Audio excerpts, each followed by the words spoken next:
கேட்காம அவங்க கொடுக்கறதா தர்மம். கூட்டம் இந்த கிரிவல பாதை டைம்ல பயங்கர கூட்டம் இருக்குமா?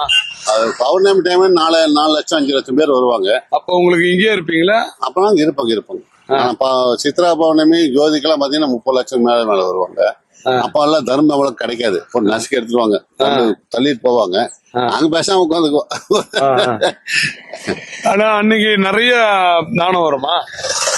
தானம் எல்லாம் கம்மியா தான் வருங்க. கூட்டம் இல்லாத ஒரு நார்மலா இருக்கிறத விட விசேஷ டைம்ல தான் அவ்வளவு. யாராவது நடிகர் யாராவது பிரபலமானவங்களை பாத்துக்கிறீங்களா? அது எனக்கு நடிகர்லாம் நைட்ல வராங்க சொல்றாங்க. ஆனா இன்னும் என் கணக்கு யாருமே பண்ணல. விக்ரமெல்லாம் அடிக்கடி வராருங்களாம்மா, வந்து 500 கொடுக்குறாங்க அப்படின்னு. யாராவது ஒருத்தராவது கார்ல வந்து சம்பந்தமே இல்லாம 2000 ரூபாய் கொடுத்துட்டு போனவங்க இருக்காங்களா? கார்ல வந்துங்களா? இல்லீங்களே. 1000 ரூபாய் 500 ரூபாய் இல்லைங்க.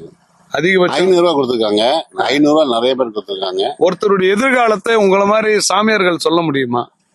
இல்லைங்க, அந்த அளவுக்கு பக்குவம் யாருக்கு எல்லாத்துக்கும் இருக்கு. யாருக்குமே பவர் இல்லையா? யாருக்கா ஒருத்தருக்கு இருக்கலாம். ஆனா அது யாருன்னு நமக்கு தெரியாது.